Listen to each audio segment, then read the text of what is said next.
Hello everybody, I am back with another video. Today I'm going to be concluding my summer backlog by showing you guys everything that I completed over the summer. There were still a few games that I was hoping I was going to make it to and complete, but I just simply didn't have the time. I'm actually leaving today. Of course, I'll upload this video much later. So when you guys are probably seeing this, I'm already in school and have started my sophomore year. But I wanted to go ahead and show you guys everything that I completed. First off, though, there are a few games here that I don't have the copies of. Either they're download games or I've already packed them away. So the first one being Theatrhythm Final Fantasy for the 3DS. You guys all know my thoughts on that. I completed that. Papo and Yo, the PSN exclusive by Minority Media Incorporated. I did a video explaining what that game's about. I actually wrote a short, brief review that I posted on Game Informer's website, so I'm actually going to post a link to that review so you guys can get my thoughts on that in the description below. Look for that if you guys want to read my thoughts on Papo Yo. And another game, Fire Emblem The Sacred Stones, was one of the ambassador games for the 3DS that was available for download. It was originally on the Game Boy Advance, and I completed that over the summer as well.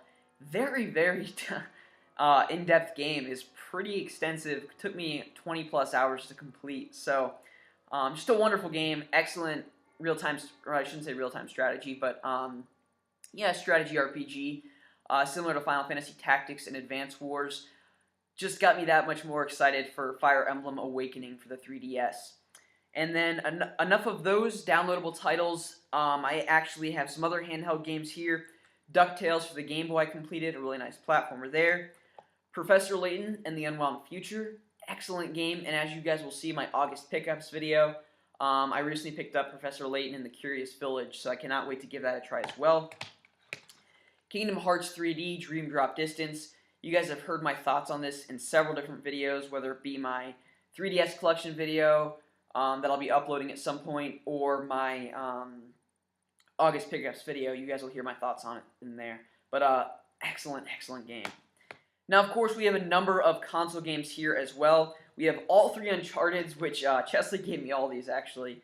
Actually, except Among Thieves. I think I got that one for my birthday. But Uncharted Drake's Fortune, Uncharted 2 Among Thieves, and Uncharted 3 Drake's Deception.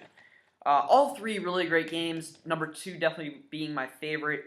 3 I thought was just almost a little too over the top, and the controls were a little too loose for me. But love playing the online in that. I played a lot of that in the beginning of the summer.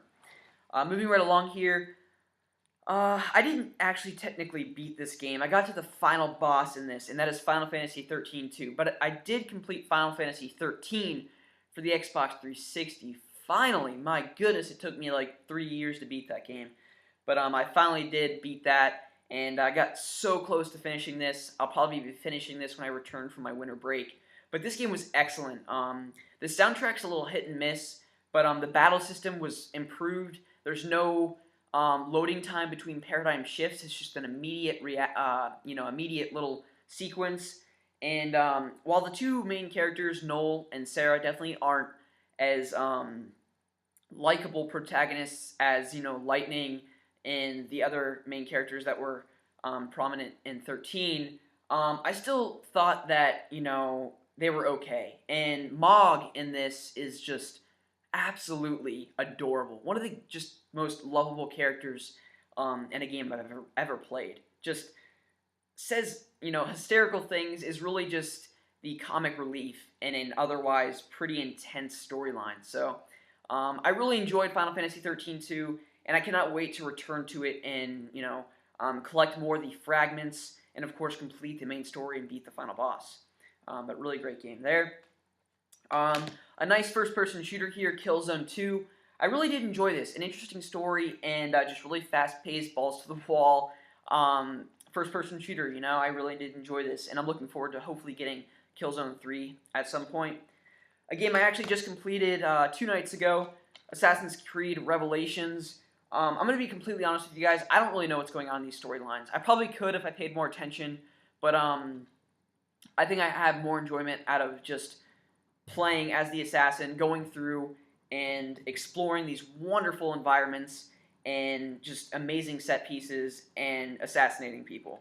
I think it's a lot of fun, and the ending to this game was pretty crazy. I'm not gonna lie.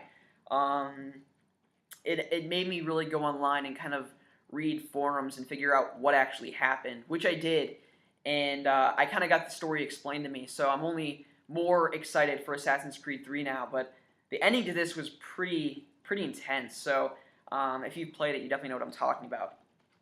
We have Guitar Hero 2. I played through the set list on medium because I'm pathetic, but it was a lot of fun. Gears of War 1. Yes, I'm new to the Gears of War franchise of games, but at least now, I can play through 2 and 3, and by the time I do that, Judgment will already be here, so good stuff there. But really fun, just really a man's game, a man's game. Marcus is a cool star character, and I played a little bit online too. The servers are almost dead, but there was a very small community on there, and that was actually a lot of fun. So I'm hoping that I can get 2 and 3 at some point and play through those campaigns as well. But I really did enjoy playing through that. A lot of fun. We have Lord of the Rings War in the North. You guys already know my thoughts on this. Really encourage you guys to get that. Excellent action RPG. No More Heroes. Really enjoyed this. Suda51. Definitely at his best, I think. But I think the first one was a little too repetitive for me. But it was a very interesting concept and idea, and I hope that the second one improves upon the few grievances I have with this game, which I've heard, the second one is the much more superior game, so that's good to hear. Knight's Journey of Dreams, critically overlooked game, and I think it's kind of sad how poorly this game is looked down upon. I actually did enjoy it. Wonderful graphics for the Wii, and if you play it with a classic controller, it's really just an enjoyable experience, and the music in this game is fantastic. A not-so-great game, Lord of the Rings Aragorn's Quest. If you're a Lord of the Rings fanboy, definitely pick this up. Otherwise, I'd look elsewhere for a Lord of the Rings game. It's really not that much fun. Mad World, wonderful, just beat-em-up game by Sega and Platinum Games. So much fun, just a really unique, interesting comic book-like art style in the realm of Sin City. If you guys have seen that, it's just so absurd, over the top, incredibly gory and graphic, but a lot of fun, just beat 'em up, arcade-style gameplay. Klonoa, which has become one of my favorite platformers of all time. Very emotionally testing ending. If you guys have played the game, you know exactly what I'm talking about. And I hope to pick up Door to Phantom out for the PS1 at some point, which of course is just the original version of this, just because I loved it that much. It was just such a charming game. Some of the greatest music in that game I've ever played, and just a really, really enjoyable platformer. And oh my goodness, I don't even know why I picked this up, because I didn't even play this. I bought this summer, but this isn't part of my backlog, so I don't know how this wound up in there. But those are all of the games that I beat this summer, you guys. Pretty nice list there. I didn't waste any time with any games. I really kind of just powered through a lot of these. So let me know what you guys have completed this summer. Definitely be posting your video responses. I'm looking forward to hearing how you guys did with your summer backlog. Did you fail? Did some games get in the way? If so, which games? Because there were a lot of nice, new releases this summer. So let me know how you guys did with your summer backlog. Which games did you complete? Which games have you been playing recently? And which games are you looking forward to in the next few months? So thank you guys for watching this video, and I will see you soon.